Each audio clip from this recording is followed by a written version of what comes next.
বরিশাল অঞ্চলে সকাল থেকেই থেমে থেমে গুঁড়ি গুঁড়ি বৃষ্টি হচ্ছে। সেখানকার নদ নদীগুলোর পানিও বেড়েছে। আরো জানিয়েছেন প্রতিনিধি হুমায়ুন কবির। সাগরে সৃষ্ট নিম্নচাপের কারণে বরিশাল সহ দক্ষিণাঞ্চলে গতকাল রাত থেকেই থেমে থেমে বৃষ্টি হচ্ছে।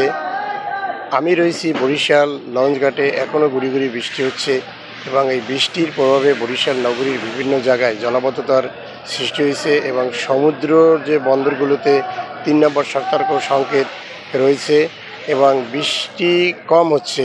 গতকালকে যে বৃষ্টি হচ্ছে তার সাথে এখন সকাল থেকে কিছুটা রৌদ্রোজ্জ্বল রয়েছে এবং লঞ্চগুলো যথারীতি ছেড়ে যাচ্ছে এবং আমি দেখানোর চেষ্টা করছি যে লঞ্চ আসছে এবং যাত্রীরাও যাতায়াত করতে পারছে। তবে কিছুটা দুর্যোগপূর্ণ আবহাওয়া আমরা বলবো, যেহেতু নিম্নচাপ হয়েছে। তার ভিতরে আমরা দেখতে পাচ্ছি যে ছোট ছোট যে নৌকা এবং ট্রলারে মানুষ জীবনের ঝুঁকি নিয়ে তারা যাতায়াত করছে।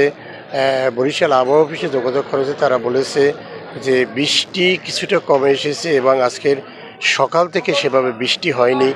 এখন শুধু গুঁড়ি গুঁড়ি বৃষ্টি হচ্ছে এবং আকাশ মেঘাচ্ছন্ন রয়েছে। এইমাত্র একটি লঞ্চ ভোলা থেকে এসে ঘাট দিয়েছে এবং যাত্রী নেমে যাচ্ছে। সার্বিক দিক থেকে বলা চলে যে নিম্নচাপের প্রভাবে বরিশালে থেমে থেমে বৃষ্টি হচ্ছে গত দুদিন যাবৎ।